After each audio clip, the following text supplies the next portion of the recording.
शंकर पाटील यांच्या कथा वाचताना ना एक प्रश्न मला नेहमी पडतो. त्यांच्या कथांमधली पात्र ती निव्वळ विनोदी आहेत की की त्या काळातल्या सामाजिक व्यवस्थेला आव्हान देणारी बंडखोर आहेत? खूप महत्वाचा प्रश्न आहे हा. आणि आज आपण त्यांच्या धंड ह्या कथासंग्रहातून याच प्रश्नाच्या खोलवर जाणार आहोत. हो, कारण शंकर पाटील यांची खासियतच ही आहे. ते ग्रामीण महाराष्ट्राचं, तिथल्या बोलीभाषेचं आणि माणसांच्या विचार करण्याच्या पद्धतीचं जे अस्सल चित्र उभं करतात. अगदी. ते फक्त हसवत नाही, ते आपल्याला आरसाई दाखवतं. त्यांच्या कथांमधला विनोद हा असा वरवरसा नसतो.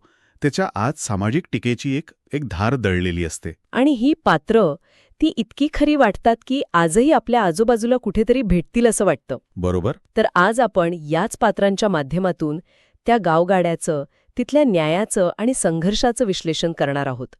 सुरुवात करूया त्या कथेपासून जिच्यावरून या संग्रहाचं नाव आहे धंड. धंड म्हणजे मिरवणूक, पण एक अपमानास्पद मिरवणूक. आणि ही कथा सुरू होते गावच्या चावडीवर. चावडी म्हणजे त्या काळातलं गावचं सत्ता केंद्र. हो, जिथे गावचा कारभार चालायचा, न्यायनिवाडा व्हायचा. त्यामुळे तिथे घडणाऱ्या प्रत्येक गोष्टीला एक अधिकृत वजन असायचं. तर या गावात नुकताच 15 ऑगस्टला एक ठराव झालेला असतो की जो कोणी दारू पिलेला सापडेल त्याची गाळवावरून धिंड गाडायची. आणि गंमत म्हणजे अवघ्या 4-5 दिवसांतच त्यांना पहिला बळी मिळतो, राव खोताच्या रूपाने. हो, एक माणूस धापा टाकत चावडीवर येतो आणि बातमी देतो, पाटील, खोत गावलाय. आणि ही बातमी कळताच गावात जणू काही एक उत्सवच सुरू होतो. म्हणजे बघा, एकाला शिक्षा होणार आहे याचा लोकांना आनंद होतोय. हो ना. तराळ म्हणजे दवंडी देणारा तो लगेच कामाला लागतो आणि गावात आरोळी देतो. ऐका हो ऐका, राव खोत दाण पिलेला आहे, त्याची आता गाढवावरून धिंड काढायची आहे. आणि लोक जेवत असतील तर ताटं तशीच टाकून कामधंदा सोडून सावडीकडे पळत सुटतात. एक जत्राच जमते. बरोबर.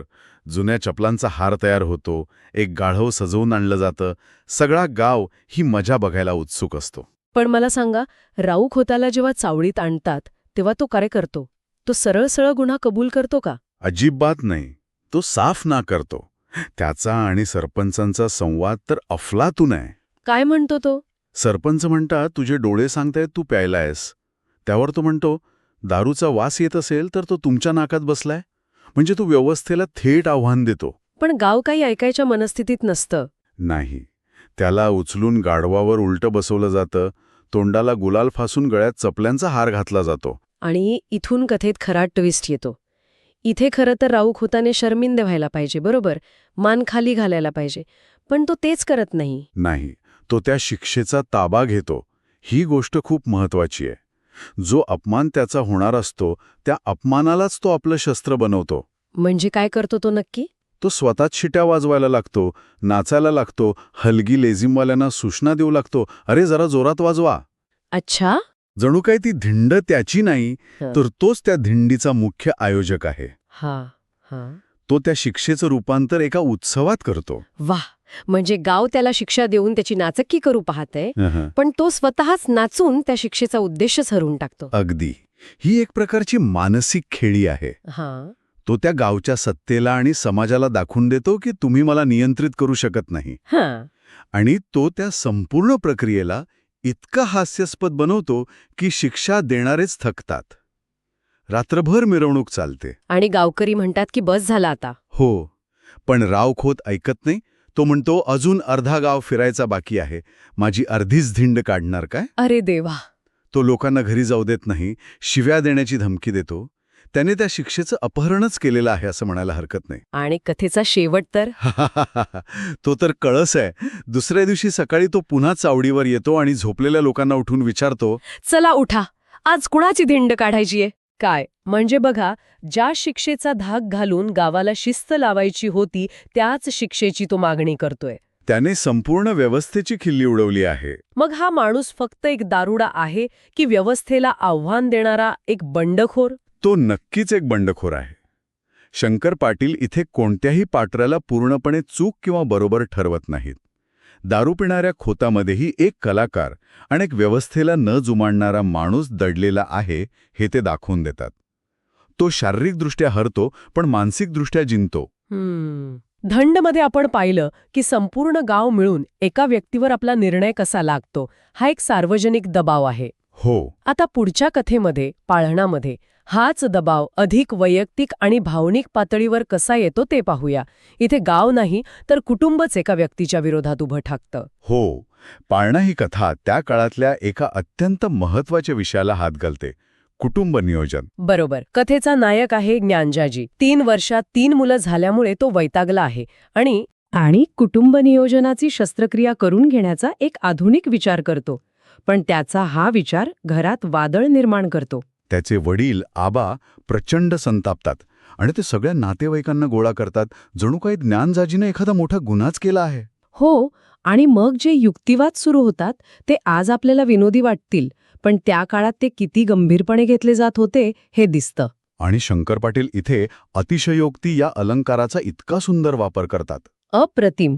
ते या युक्तिवादांना इतक्या टोकावर नेऊन ठेवतात की त्यातला पोकळपणा आपल्याला लगेच लक्षात येतो. जसे की एक जण म्हणतो, देवाने चिमणी जन्माला घालताना तिच्या चाऱ्यापाण्याची सोय केलेली असते, तू मुलांची चिंता का करतोस? म्हणजे हा युक्तिवाद भावनांना हात घालणार आहे, तर्काला नाही. आणि आबांचं गणित तर त्याहूनही भारी आहे.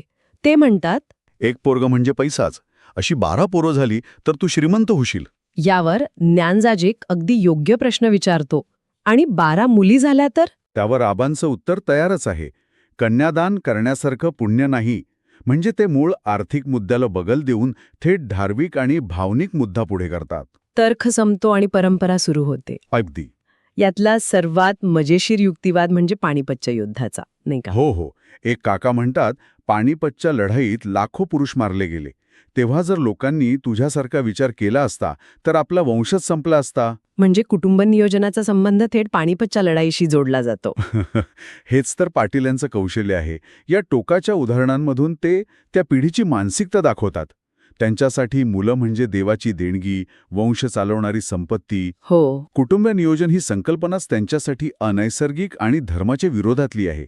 जिच्या हाती पाळण्याची दोरी ती जगाते उद्धारी, ही म्हण त्याला ऐकवली जाते. पण त्याचा अर्थ पूर्णपणे सोयीस्करपणे घेतला जातो. बरोबर. पण या सगळ्या दबावाखाली ज्ञानाजीचं काय होतं? तो आपल्या निर्णयावर ठाम राहतो का? नाही, तो हारतो. राऊत खोतासारखा तो व्यवस्थेला उलट आव्हान देऊ शकत नाही. का? कारण इथे समोर गाव नाही तर स्वतःचे वडील, स्वतःचं कुटुंब आहे. हा भावनिक दबाव खूप मोठा असतो. तो गप्प बसतो. अच्छा. आणि मग सगळ्यांचा राग त्या आरोग्य केंद्रातल्या नर्सबाईवर निघतो, जिने त्याला हा सल्ला दिला होता. हो. त्याची आई म्हणते, तिला दुसरं काम नाही का? आमच्या घरात पाळणा हलवायला ये म्हणावं तिला. म्हणजे बघा, मूळ समस्येवर बोलायचं नाही, पण जो कोणी बदलाची भाषा करतो, जो आधुनिक विचार मांडतो, त्यालाच दोषी ठरून मोकळं व्हायचं. ही एक प्रकारची पळवाट आहे. बरोबर. ज्ञानजाजी इथे एक अयशस्वी बंडखोर ठरतो. त्याला बदल हवा आहे, पण तो बदल घडवून आणण्यासाठी लागणारा सामाजिक पाठिंबा त्याच्याकडे नाही. तो एकटा पडतो. ही शोकांतिका पाटील विनोदाच्या आवरणाखाली लपवतात. म्हणजे एका कथेत व्यवस्थेवर मात करणारा नायक आहे, तर दुसऱ्या कथेत व्यवस्थेपुढे गुडघे टेकणारा. आता तिसऱ्या कथेमध्ये देशी उपायमध्ये नायक समस्येवर मातही करत नाही आणि हारही मानत नाही. हो, तो एक तिसराच अगदीच अनपेक्षित मार्ग काढतो. हो. देशी उपाय ही कथा तर आरोग्य आणि माणसाच्या श्रद्धेबद्दलच्या कल्पनांवर एक जबरदस्त भाष्य आहे. कथेचा नायक आहे रामा. त्याची बायको आजारी आहे, पण तिचा आजार कुठल्याच डॉक्टरला कळत नाहीये. आणि ती सतत नवनवीन डॉक्टरांकडे जाण्याचा हट्ट धरते. शेवटी पुण्याला जायचं ठरवते. पण पुण्याला जायच्या दिवशीच एक नाट्य घडतं. रामाच्या पायात अचानक भयानक वेदना सुरू होतात आणि तो अंथरुणाला खिळतो. मग काय, अख्खा गाव त्याला सल्ला द्यायला जमा होतो. आणि इथे इंग्रजी औषधं विरुद्ध देशी औषधं असा सामनाच रंगतो. आणि गावकऱ्यांचे अनुभव तर एकाहून एक आहेत. एक जण सांगतो की त्याचे दात दुखत होते, तर वैद्याने कानात कसला तरी पाला पिळला आणि तोंडाला जो फेस आला, त्या फेसाबरोबर तोंडातले सगळे दात बाहेर पडले. हो.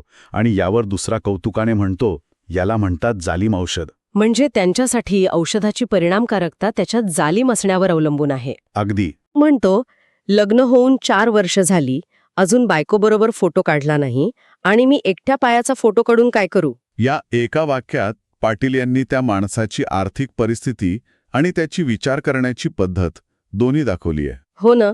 आणि गावकरीही त्यावर कळस करतात. ते म्हणतात, प्रत्यक्ष पाय समोर असताना फोटो बघून उपचार करणारे हे डॉक्टर किती हुशार असतील. म्हणजे त्यांच्यासाठी जे डोळ्यांना दिसतंय तेच सत्य आहे. तंत्रज्ञानावर त्यांचा विश्वास नाही, उलट संशय. या सगळ्या चर्चेतून अखेर काहीच निष्पन्न होत नाही. वेगवेगळ्या सल्ले ऐकून रामाची बायकोच वैतागते. आणि मग ती म्हणते, आता कुठल्याच डॉक्टरचं औषध नको, मी देवाला नवस बोलेन आणि सगळ्या डॉक्टरांना शिव्या देईन. आणि इथे कथेला कलाटणी मिळते. बायकोचा हे वाक्य ऐकताच जो रामा वेदनेने विव्हळत असतो, तो अंथरुणातून पटकन उठून उभा राहतो. हो, आणि मग तो कबूल करतो की तो पायाच्या दुखण्याचं नाटक करत होता. बायकोचा नवनवीन डॉक्टरांकडे जाण्याचा खर्चिक नाद सोडवण्यासाठी त्याने हा अस्सल देशी उपाय योजला होता. म्हणजे बघा, त्याने समस्येशी थेट सामना केला नाही, त्याने एक वेगळीच शक्कल लढवली. बरोबर. त्याचा देशी उपाय हा कुठला पालापाचोळा किंवा औषध नव्हतं, तर ती एक मानसिक खेळी होती, एक फसवणूक होती. तो व्यवस्थेला किंवा समस्येला बदलू शकत नव्हता, म्हणून त्याने परिस्थितीलाच स्वतःच्या फायद्यासाठी वाखवलं. हा एक वेगळ्या प्रकारचा बंडखोर आहे, जो उघडपणे नाही तर छुपेपणाने आपला उद्देश साध्य करतो. अगदी. तर आपण सुरुवातीला जो प्रश्न विचारला होता की शंकर पाटील यांची पात्र ही विनोदी आहेत की बंडखोर, या 3 कथांमधून आपल्याला काय उत्तर मिळतं? मला वाटतं ते दोन्ही आहेत. अगदी. राऊ खोत हा एक उघड बंडखोर आहे, जो अपमानालाच उत्सवात बदलतो. ज्ञानाजाजी हा एक अयशस्वी बंडखोर आहे, जो कुटुंबाच्या दबावाखाली दबतो. आणि रामा हा एक धूर्त बंडखोर आहे, जो थेट संघर्ष टाळून आपला मार्ग काढतो. हो, पाटील आपल्याला नायकांचे वेगवेगळे प्रकार दाखवतात. ह्या सगळ्या कथांमध्ये एक समान धागा दिसतो मला. तो म्हणजे समस्या खऱ्या अर्थाने सुटत नाही. बरोबर. राव खोताची दारू सुटत नाही, उलट त्याला दुसऱ्या दिवशी पुन्हा धिंड हवी असते. ज्ञानदाजीच्या घरात आणखी पाळणा हलणारच असतो. आणि रामाचा उपाय? तो तर एका तात्पुरत्या फसवणुकीवर आधारलेला असतो. आणि हेच या कथांना अधिक वास्तववादी बनवतं, नाही का? हो, पाटील येथे कोणताही आदर्शवादी उपाय सुचवत नाहीत. ते फक्त दाखवून देतात की मर्यादित साधनं आणि प्रचंड सामाजिक दबावाखाली सामान्य माणसं जगण्यासाठी, आपलं अस्तित्व टिकवण्यासाठी काय काय युक्त्या प्रयुक्त्या वापरतात. त्यांच्यासाठी अनेकदा समस्या सोडवण्यापेक्षा त्या समस्येसोबत जगण्याचा, तिला थोडं बाजूला सारून पुढे जाण्याचा मार्ग जास्त महत्वाचा असतो.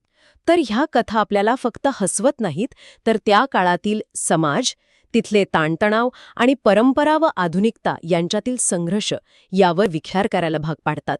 आणि यावरून एक शेवटचा विचार मनात येतो. आपण पाहिलं की या कथांमध्ये समस्या सोडवण्यापेक्षा सामाजिक संतुलन टिकवून ठेवण्याला जास्त महत्त्व दिलं जातं. हो, राव खोताच्या धिंडीने गावाचं संतुलन काही काळापुरतं साधलं जातं, ज्ञानजाजीला गप्प करून कुटुंबाचं संतुलन राखलं जातं. बरोबर. यावरून असा प्रश्न पडतो की आजही आपला समाज अनेक मोठ्या समस्यांवर थेट उपाय शोधण्याऐवजी असे तात्पुरते संतुलन राखणारे देशी उपाय तर वापरत नाही ना? यावर विचार करायला नक्कीच हरकत नाही.